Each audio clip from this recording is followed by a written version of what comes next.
Hay una prensa que aplasta el pensamiento y asegura la paz para el tirano, prensa basura. Hay otra prensa que es luz y claridad en la noche oscura. Hay quien tiene remedio y hay medios sin cura. Hay una prensa que nutre la perfecta dictadura y le declaró una guerra abierta a la cultura. Hay otra prensa dispuesta a enfrentarse a esta locura, sincero, sin pero, sin miedo y sin censura. Hay una prensa sin vergüenza que dispensa ofensas a una masa densa que desconoce qué piensa. Si cambia de discurso buscando que no se note, porque no llegó la pauta, la payola ni el chayote. Corporaciones contabilizando acciones a la hora de esconder o pregonar sus posiciones, dejando trascender suposiciones, chimentos o pariendo mentiras sin ningún remordimiento. La libertad de prensa, la libertad de empresa, la libertad expresa de los dueños de la imprenta, propensa a dar batalla en pos de su codicia. A quien venga y dé la talla en la lucha por la justicia desquicia. Son mentiras, no noticias, pero hay otra prensa de verdad que no es ficticia. Hay otra prensa que es caja de resonancia del padecer del pueblo y conoce sus circunstancias, que entiende que el presente no da gracia, que entiende que la pugna es entre mafia o democracia, que extiende su mano y prende el fuego en el llano, enciende troyanos, tiende calor humano, sin caretas, profetas de la protesta, y el vil metal no los distrae de la meta. La cancha está inclinada y los recursos del poder para hacer que se transmita su discurso no tienen límite, siempre es el interés y la mano generosa del lacayo que los imite. Quien critique esta máquina perversa sentirá balas de cerca, será blanco de sus fuerzas, harán que se retuerza su estructura. Si no alcanza seguirán por la censura. Fifi, cheto, fresa, presa, de esa alma da cabeza, pesa su alteza, profesan promesas de esas que sabemos pronunciar y no progresan. Me temo que vemos el mal supremo y decir la verdad se convirtió en deporte extremo. Son demonios demostrando su temor, el demos, el pueblo, su único bemol. Será el sol que ilumine la comunicación o el Seol que confine a la persecución, porque un pueblo que ignora no puede ser feliz. Una prensa y otra prensa, ¿cuál vas a elegir? ¿Cuál vas a elegir? ¿Cuál vas a elegir? Sin censura, Daniel De Vita en el micrófono. Doble de esta en la casa. Hay una prensa que aplasta el pensamiento y asegura la paz para el tirano, prensa basura. Hay otra prensa que es luz y claridad en la noche oscura. Hay quien tiene remedio y hay medios sin cura. Hay una prensa que nutre la perfecta dictadura y le declaró una guerra abierta a la cultura. Hay otra prensa dispuesta a enfrentarse a esta locura, sincero, sin pero, sin miedo y sin censura.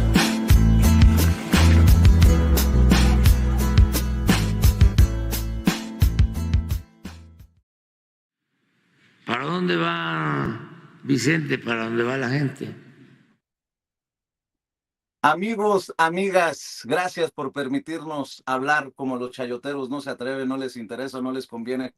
¿Por qué no van a morder la mano que les da de tragar? Y aquí con la ministra ofreciéndole una disculpa por entrar así con todo. La ministra Yasmín Esquivel Moza en su oficina en la Suprema Corte de Justicia de la Nación. Histórico edificio, histórico recinto, histórica Suprema Corte, nueva conformación. Gracias por recibirnos, ministra. Gracias, Vicente, por estar aquí en la Corte, en la nueva Suprema Corte de Justicia de la Nación, en un momento histórico que estamos viviendo en nuestro país, un momento donde los 9 integrantes, la totalidad de los integrantes del Pleno, fuimos electos por voto popular, directo, secreto en las urnas, un hecho sin precedente. No ha habido en ningún momento de la historia que haya cambiado jueces, magistrados y ministros por elección popular. En el caso del Poder Judicial Federal fue la mitad de jueces y magistrados, y en el caso de la Corte la totalidad de los integrantes. 9 nuevos integrantes para una nueva Corte, la Corte de la Transformación. Humanista, una Corte que tiene que demostrarle al pueblo que se ha transformado, ¿no? Precisamente. Hoy tenemos, Vicente, una gran responsabilidad social. La campaña nos dio varias lecciones. La primera de ellas fue que hicimos un compromiso con el pueblo de México, mejorar la justicia, hacerla, como señalas, humanista, hacerla cercana a la gente, que ponga en el centro de la discusión a la persona humana con su dignidad y sus derechos. Reconocer a los que menos tienen, a los grupos vulnerables de nuestra sociedad, a las personas con alguna discapacidad, a las personas de la tercera edad, a las personas de pueblos originarios, a las mujeres, a los niños, niños adolescentes. Es decir, hoy tenemos el gran compromiso social que esto debe cambiar, esto se debe transformar. Si nosotros fallamos, los nuevos juzgadores, habrá fallado la reforma al Poder Judicial. Y no podemos fallar. Estamos trabajando de una manera muy intensa desde antes del 1 de septiembre con la nueva integración. Tuvimos 8 reuniones previas para revisar toda la dinámica de cómo iba a iniciar y a distribuirse el trabajo para que haya una justicia, como marca el 17 constitucional, una justicia dinámica, una justicia expedita, una justicia rápida, una justicia que realmente se dé en los tiempos que marca nuestra Constitución. Benditas redes sociales, bendita tecnología que nos permite estar en vivo y en directo desde tu oficina, sin tanta parafernalia. No nos veíamos desde antes de la campaña. Sí. ¿Cómo ha sido este proceso?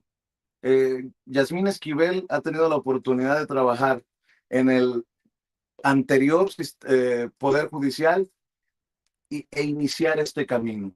¿Cómo lo digiere, ministra? ¿Cómo lo entiende? ¿Cómo reflexiona? Yo puedo hablar desde el pleno de la Corte. Creo yo que jueces y magistrados han estado haciendo su trabajo de acuerdo a sus competencias, pero en el caso de la Corte, la integración anterior que estuvo al frente la ministra Norma Piña, fue una integración que generó un bloque opositor a los otros 2 poderes. Este bloque de ministros que se conformó en la integración anterior fue una de las tantas razones que orillaron a esta reforma al Poder Judicial. En otras palabras, perdona que la interrumpa, con la ministra Norma Piña se jugó a la política y no se centró en la impartición de justicia. Efectivamente, se jugó en un papel y un rol con decisiones totalmente erráticas que tomó este bloque mayoritario y que fueron orillando a esta necesaria reforma al Poder Judicial. Primero, no hubo una autocrítica para poder autorreformarse.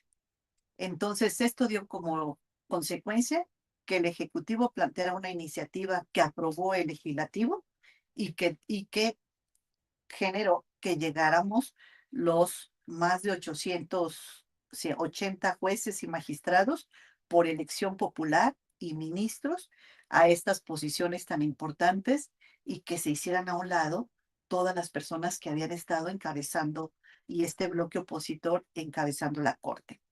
Llegamos aquí el día 1 de septiembre. El 1 de septiembre, con una agenda muy intensa, tuvimos la sesión solemne de instalación por la noche con la presencia de la presidenta de los Estados Unidos mexicanos, la doctora Claudia Sheinbaum.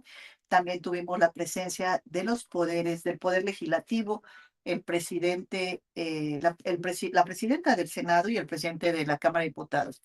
En esta sesión solemne se instaló la Corte. Tuvimos nuestra primera sesión privada para elegir a los integrantes del órgano de administración judicial, Vicente, cerca de la 1 de la mañana.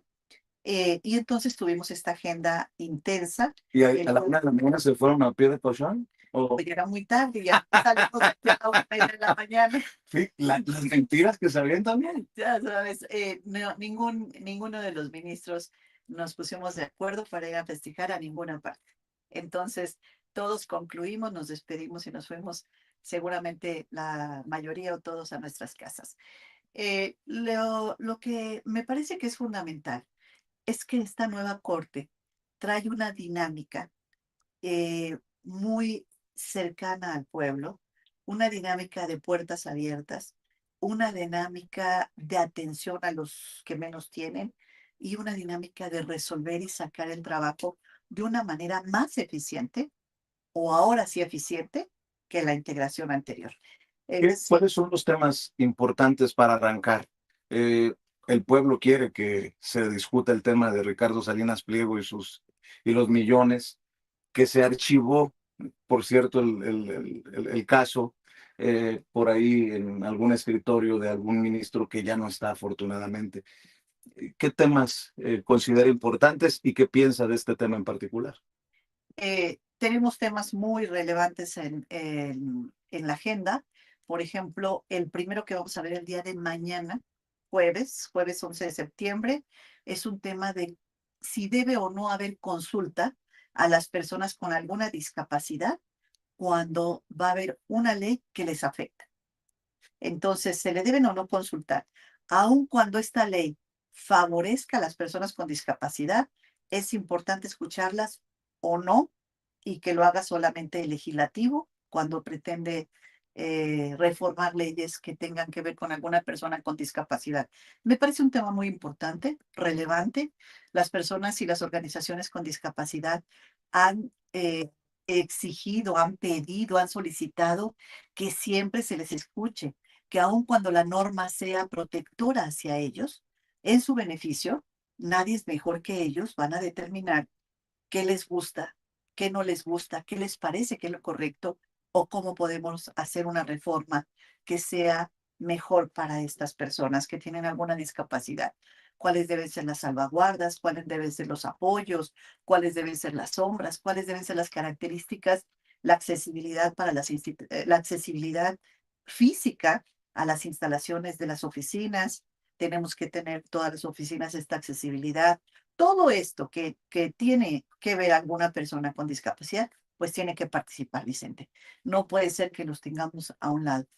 Luego, por otra parte, tenemos los temas fiscales. Tenemos el tema del señor Salinas Pliego. Yo no quisiera adelantar el proyecto, mi punto de vista, porque entonces sí me descalificaría para participar en el proyecto, para participar en la discusión. Pero sí lo considera tan relevante que sea de los primeros a discutir. Es un asunto muy relevante que no se ha visto, no se vio en la corte anterior, porque una de las eh, razones es que el señor Salinas presenta un impedimento contra algún ministro y esto hace que se abra el expediente del impedimento, se determine en ese expediente si el ministro o ministra está efectivamente impedido o no, y entonces poder continuar con la discusión del asunto. Cuando ya vamos a volverlo a discutir, que ya se resolvió si sí o no está impedido el ministro, presenta el impedimento contra otro ministro. Se vuelve a abrir el expediente y vuelve a retrasarse 2 o 3 meses. Nuevamente listamos y vuelve a solicitar el impedimento contra otro ministro. Entonces, esa táctica ha dilatado la resolución del expediente, el estar planteando los impedimentos contra cada uno de los integrantes del pleno anterior, y no sabemos cuál sea la estrategia con el pleno y la integración actual. Probablemente sea la misma que cuando listemos el asunto para verlo, en ese momento presente impedimentos. Esto lo permite la ley, el planteamiento de los impedimentos. Entonces eso detiene la resolución y vuelve nuevamente a listarse cuando termine el impedimento. No hemos podido ver el asunto. Me parece muy importante y relevante que este asunto se vea a la brevedad, se liste. Tenemos otros asuntos, Vicente, como la prisión preventiva oficiosa. Si la prisión preventiva oficiosa se debe aplicar o no en nuestro país, o tiene que ser una prisión preventiva justificada. Es decir, que el juez justifique esa determinación, el Ministerio Público plantee la solicitud de prisión preventiva perfectamente justificada y el juez así la califique. Sin embargo, hoy la ley prevé para algunos delitos que tiene que ser una prisión preventiva en automático. Prácticamente la solicita el MP y sin mayor discusión, se escucha por supuesto a los abogados de las partes en la audiencia y sin mayor dilación, generalmente el juez obsequia la orden de aprehensión. Y después ya tiene espacio para solicitar la modificación de la medida cautelar en caso de que la defensa de la persona que está siendo acusada considere que la prisión preventiva oficiosa no es la medida correcta para que se debe aplicar. Entonces tenemos este tema de la prisión preventiva oficiosa, donde ha intervenido la Corte Interamericana de Derechos Humanos y ha dicho que no es conveniente tener la prisión preventiva oficiosa. Sin embargo, pues la Corte es una opinión de la Corte Interamericana. Y esas son decisiones de los mexicanos. Estas son decisiones soberanas, así está en la convención y así está firmado el convenio. Debe respetarse la soberanía de cada estado que forma parte de la Convención Americana. Déjeme preguntarle, porque usted en la última conversación que tuvimos fue durísima con la ministra, ex ministra presidenta Norma Piña. ¿Cuál es ahora la relación con el ministro presidente Hugo Aguilar? ¿Cómo empieza esta nueva Suprema Corte de Justicia de la Nación? Mire, el ministro Hugo Aguilar es un ministro, primeramente es un extraordinario abogado, es una persona de origen indígena, él es una persona de diálogo, es una persona de acuerdos, es una persona que ha conducido el colegiado de una manera respetuosa, amable, con conversación, con diálogo. Entonces mi relación es magnífica con él, muy buena. O sea que sí se nota la diferencia. Totalmente, absolutamente. Bueno, es una cosa del cielo a la tierra. No hay comparación entre Norma Piña y el ministro Hugo Aguilar. El ministro Hugo Aguilar viene con una gran conciencia social, con una gran responsabilidad de servir al pueblo de México. Norma Piña no tenía ninguna de esas características. Estamos haciendo una trivia, una encuesta en Sin Censura, a ver dónde va a terminar Norma Piña, si con Alarraqui o con Ciro o con Joaquín. En fin, ministra, perdóneme usted por... Aquí ya no está. Eso es lo más importante. Entonces, A ver, de donde quiere da lo mismo. se había mencionado que se habían extraviado cosas de valor. Usted no se guarda nada. ¿Usted sabe algo de esto? ¿Qué se perdió y qué no se perdió? ¿Qué se regresó? ¿Qué se robó? Porque no hay forma de sacarle la vuelta a eso. No hay forma porque todo lo que está en nuestras oficinas está inventariado. Aquello que es personal del ministro, pues no está en el inventario, evidentemente. Considero que después de que el ministro Hugo Aguilar haga un análisis de lo que está recibiendo con relación a lo que tiene la Dirección General de Recursos Materiales y la Contraloría que debe existir en esa oficina, entonces tendrá que levantar las actas correspondientes. ¿Usted sabe de Si dice, cosas que se extraviaron?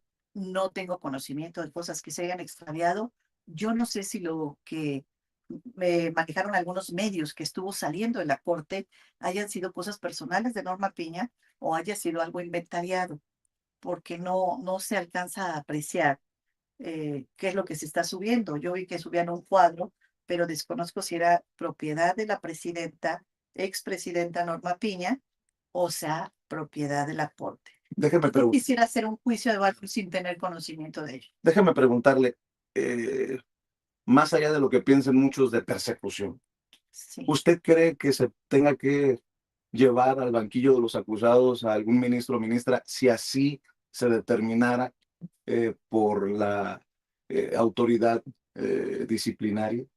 Por supuesto.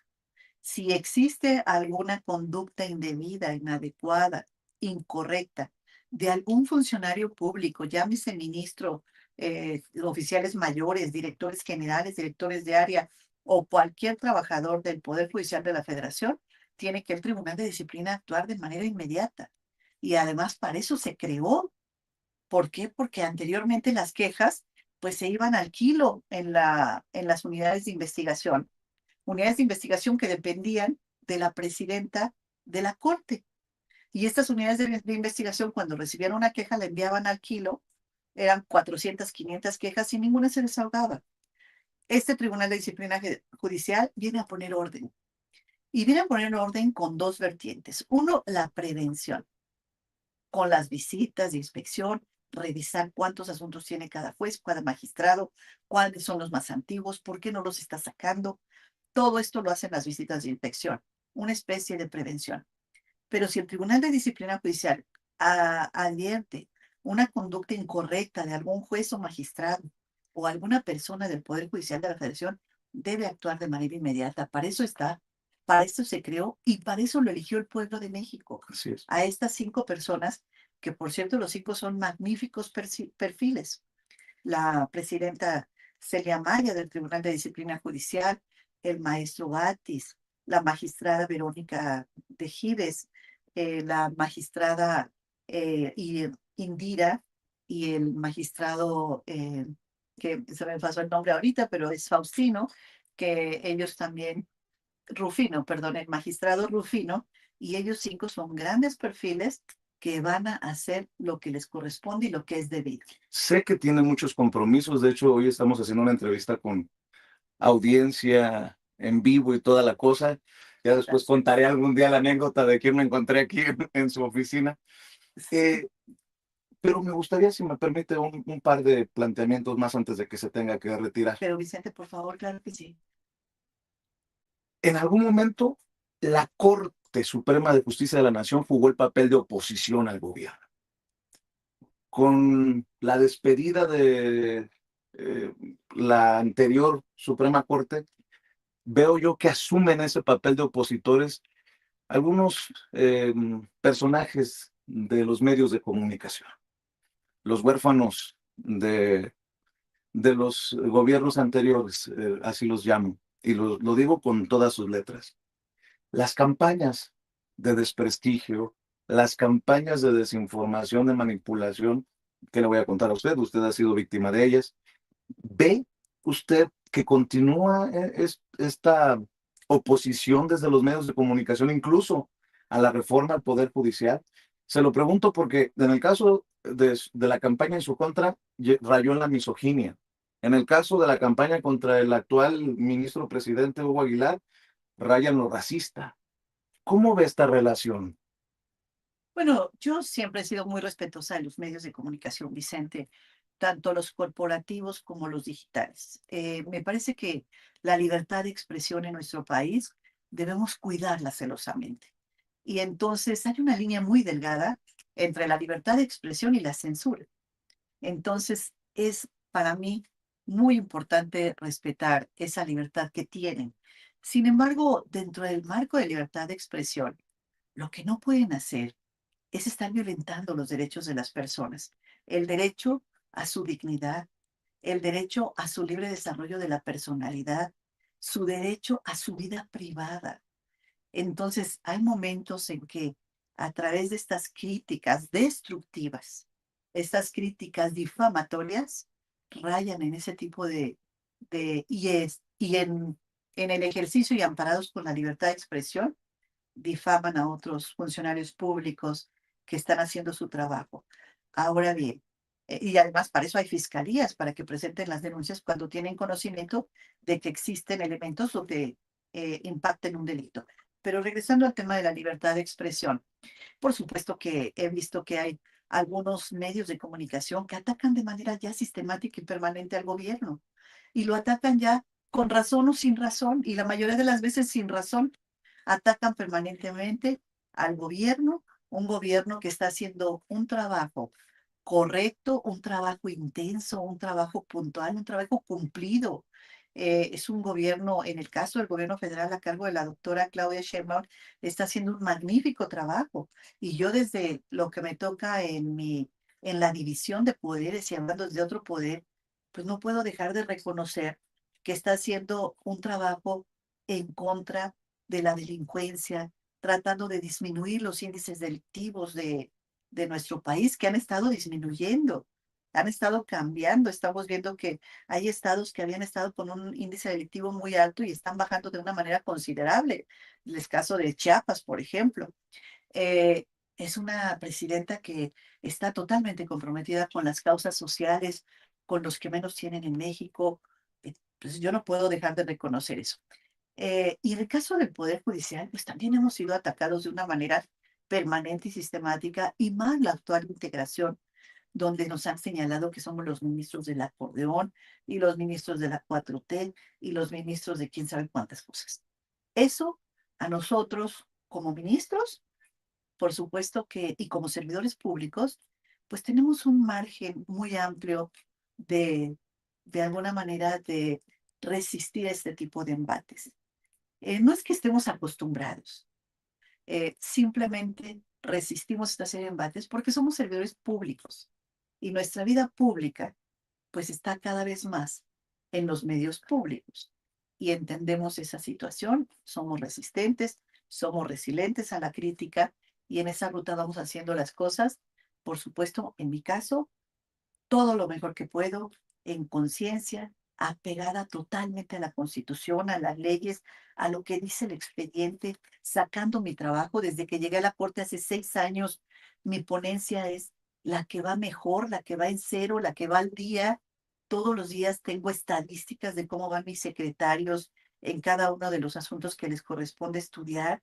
Todos los días reviso los proyectos, todos los días enviamos a la Secretaría General asuntos para que sean listados. Ahora, el día de mañana que iniciamos nuestra primera sesión, abrimos con un asunto mío, un asunto muy bonito, que es el tema de la consulta a personas con discapacidad.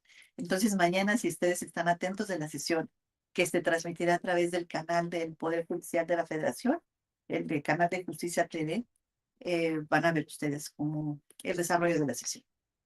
Perdónenme mi sarcasmo, pero ¿cómo me plantea ese país? Y dice Felipe Calderón en Washington, en Georgetown, que se acabó la democracia, que por culpa de la reforma del Poder Judicial, solo amigos de Morena y de la 4T, y que hasta jueces, algunos de ustedes amigos de narcotraficantes, y bueno, se acabó la democracia en México, dice Felipe Calderón. ¿Qué piensa de estas actitudes en el extranjero que pintan a un México en donde se acabaron las divisiones entre los poderes, en donde todo estaría perversamente entrelazado para llevarnos a una dictadura, diría Lito Moreno, otro de los que anda en el extranjero, eh, pintándonos feo y mal? Ah, por cierto, ojalá que no haya escenas en esta corte, en esta Suprema Corte de Justicia de la Nación con Alito Moreno a altas horas de la noche y a escondidas. Le digo que me perdone mi sarcasmo, pero ¿qué piensa de esta actitud que por el mundo va contando lo peor de México? Bueno, México, estábamos acostumbrados ya a elegir a nuestro presidente o presidenta de México, nuestros diputados y senadores cada 6 o cada 3 años, y gobernadores, presidentes municipales, es decir, al Ejecutivo y al Legislativo. Pero nunca habíamos elegido al Judicial. Fue un ejercicio muy importante, un ejercicio de participación de la población para que mediante este voto directo y secreto se puedan elegir a nuestros juzgadores del país. Entonces, ¿qué más democracia que ya tener elegidos por voto popular a los mismos integrantes del Poder Judicial? Hoy tenemos ya los 3 poderes que los elige el pueblo de México. Entonces, por supuesto, yo no coincido con las expresiones del expresidente que hace este tipo de cosas, porque hoy más que nunca tenemos democracia en México. No hay otro país que tengamos una democracia tan amplia que podamos ir cada 3 años a elegir a nuestros jueces locales y federales. Que el sistema es perfectible, sin duda alguna. Todo es perfectible. Podemos hablar de que necesitamos que haya una mayor participación. Participaron 13 millones de personas. Eso es muy importante para elegir a los juzgadores.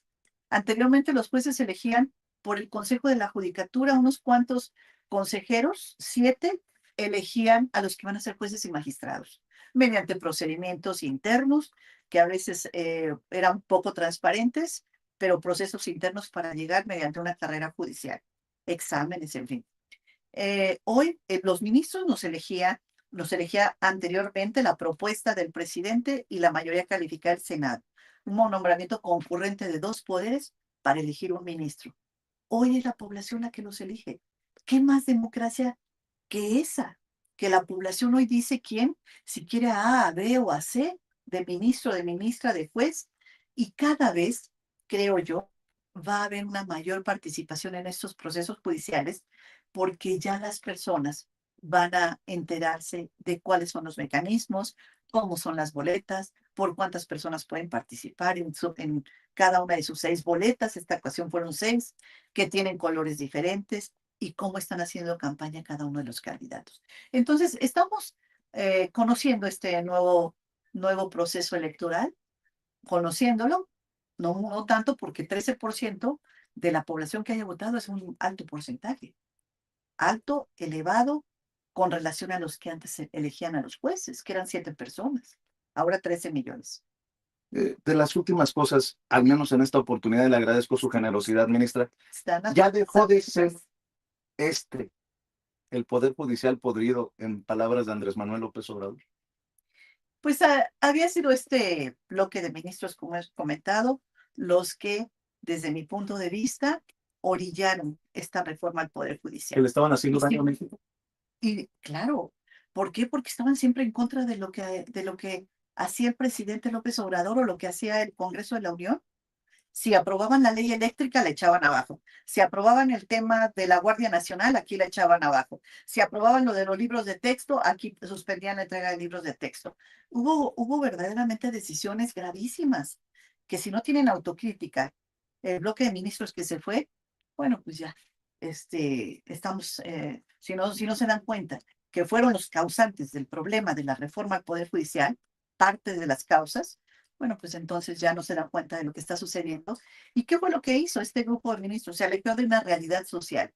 Afuera el pueblo de México dice, no hay justicia, la justicia se vende, la justicia es para unos cuantos, es una justicia elitista, solo para los que tienen dinero para pagar un abogado, y los que no tienen acceso a la justicia. Entonces, o para abogados influyentes, todo eso todo eso es lo que el pueblo nos dijo en las campañas, y todo eso es lo que se tiene que corregir. Y he escuchado que dicen no tienen derecho a fallar. No podemos fallar. Ahora tiene que cambiar eso. Esto tiene que cambiar porque ese es el compromiso, porque no, lo dijimos en la campaña, lo tenemos que hacer, lo tenemos que asumir y lo tenemos que lograr.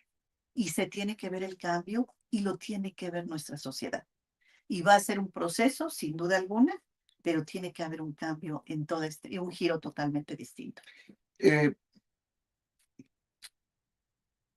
¿Se arrepiente de alguna decisión tomada en la Suprema como ministra en la pasada, que tal vez, solo tal vez, haya molestado a la gente de abajo, ministra? Se lo pregunto porque también las campañas fueron intensas. Me golpeteó por todas partes. Afuera del movimiento y al interior del movimiento. ¿Hubo algún error? ¿Alguna decisión que diga, tal vez aquí admito Que me equivoqué. que me equivoqué? En este momento no recuerdo ningún asunto donde yo haya fallado y que después haya considerado que el voto debió haber sido distinto. No, en ninguno de ellos. En todos, cuidadosamente y celosamente reviso cada uno de los temas. Si bien pueden algunas personas de afuera coincidir o no, hay razones suficientes y argumentación suficiente para haber tomado esa decisión.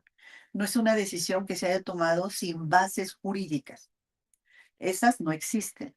Siempre una decisión se toma con bases jurídicas sobre lo que dice la ley. Pero hubo algunas que mostraban diferencias entre las ministras de este bloque mm, de simpatía a la 4T o al gobierno y aquellos que estaban abiertamente en esta mafia de zancadillas, ¿no?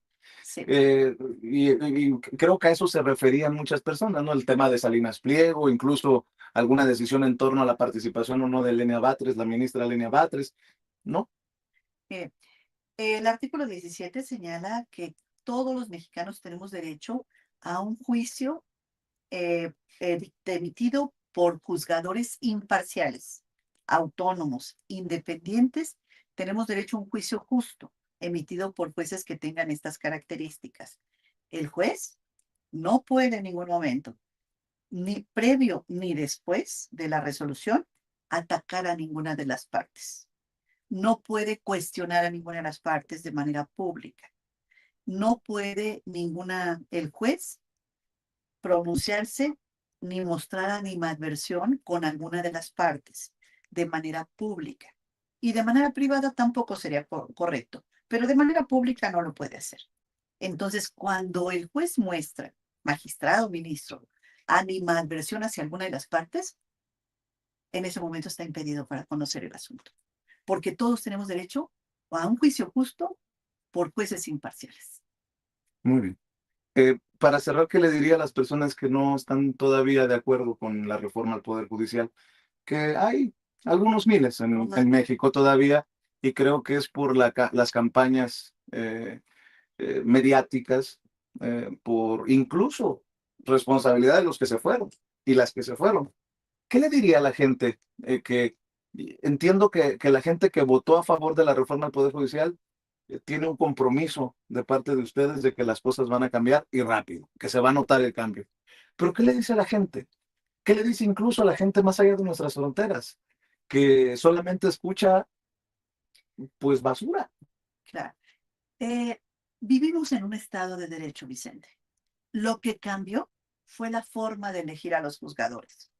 Pero continuamos con la misma ley de amparo, con las mismas leyes orgánicas, con el mismo código penal, con los mismos códigos de procedimientos. Las personas que integramos el Pleno de la Corte y los nuevos jueces y magistrados que llegan tienen conocimiento de las leyes, tienen experiencia y tienen el respaldo del pueblo. Entonces, todos ellos van a hacer un gran papel. Inclusive me quiero adelantar para comentarte 2 puntos. Uno, el 59% de los que llegan son mujeres. Y eso para mí me parece importantísimo.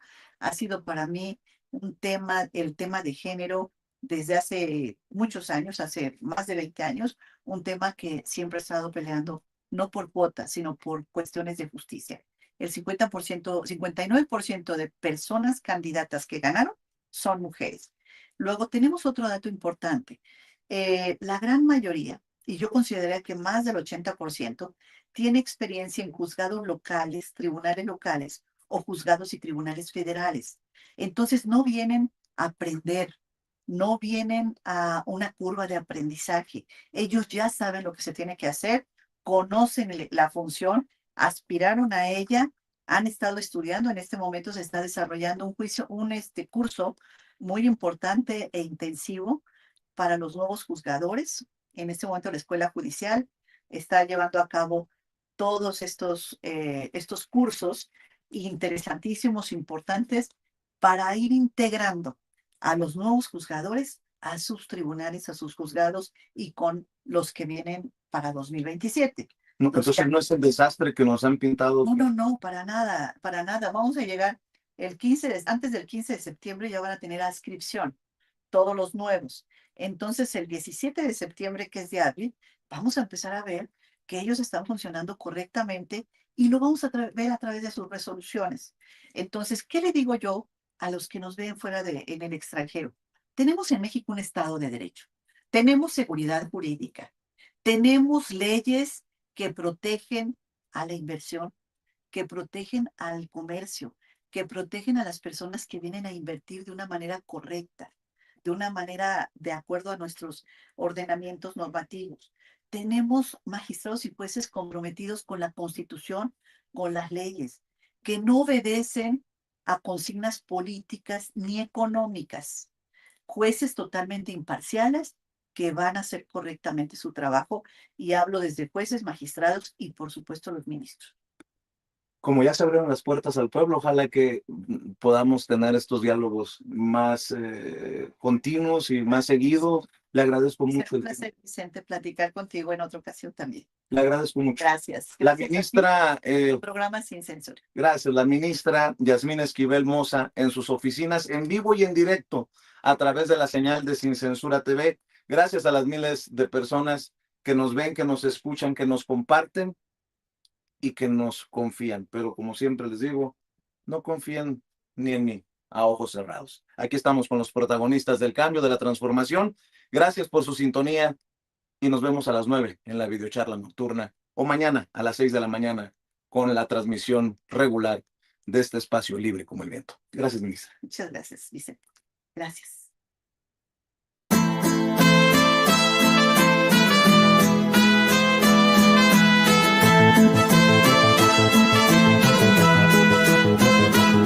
Hay una prensa que aplasta el pensamiento y asegura la paz para el tirano, prensa basura. Hay otra prensa que es luz y claridad en la noche oscura. Hay quien tiene remedio y hay medios sin cura. Hay una prensa que nutre la perfecta dictadura y le declaró una guerra abierta a la cultura. Hay otra prensa dispuesta a enfrentarse a esta locura, sincero, sin pero, sin miedo y sin censura. Hay una prensa sin vergüenza que dispensa ofensas a una masa densa que desconoce que piensa. Si cambia de discurso buscando que no se note porque no llegó la pauta, la payola ni el chayote. Corporaciones contabilizando acciones a la hora de esconder o pregonar sus posiciones, dejando trascender suposiciones, chimentos o pariendo mentiras sin ningún remordimiento. La libertad de prensa, la libertad de empresa, la libertad expresa de los dueños de la imprenta, propensa a dar batalla en pos de su codicia. A quien venga y de la talla en la lucha por la justicia desquicia. Son mentiras, no noticias, pero hay otra prensa de verdad que no es ficticia. Hay otra prensa que es caja de resonancia del padecer del pueblo y conoce sus circunstancias, que entiende que el presente no da gracia, que entiende que la pugna es entre mafia o democracia, que extiende su mano y prende el fuego en el llano, enciende troyanos, tiende calor humano, sin caretas, profetas de la protesta, y el vil metal no los distrae de la meta. La cancha está inclinada y los recursos del poder para hacer que se transmita su discurso no tienen límite, siempre es el interés y la mano generosa del lacayo que los imite. Quien critique a esta máquina perversa sentirá balas de cerca, será blanco de sus fuerzas, harán que se retuerza su estructura. Si no alcanza seguirán por la censura. Fifi, cheto, fresa, presa, de esa alma da cabeza, pesa su alteza, profesan promesas de esas que sabemos pronunciar y no progresan. Me temo que vemos el mal supremo y decir la verdad se convirtió en deporte extremo. Son demonios demostrando su temor, el demos, el pueblo, su único bemol. Será el sol que ilumine la comunicación o el Seol que confine a la persecución, porque un pueblo que ignora no puede ser feliz. Una prensa y otra prensa, ¿cuál vas a elegir? ¿Cuál vas a elegir? ¿Cuál vas a elegir? Sin censura, Daniel De Vita en el micrófono. Doble de esta en la casa. Hay una prensa que aplasta el pensamiento y asegura la paz para el tirano, prensa basura. Hay otra prensa que es luz y claridad en la noche oscura. Hay quien tiene remedio y hay medios sin cura. Hay una prensa que nutre la perfecta dictadura y le declaró una guerra abierta a la cultura. Hay otra prensa dispuesta a enfrentarse a esta locura, sincero, sin pero, sin miedo y sin censura.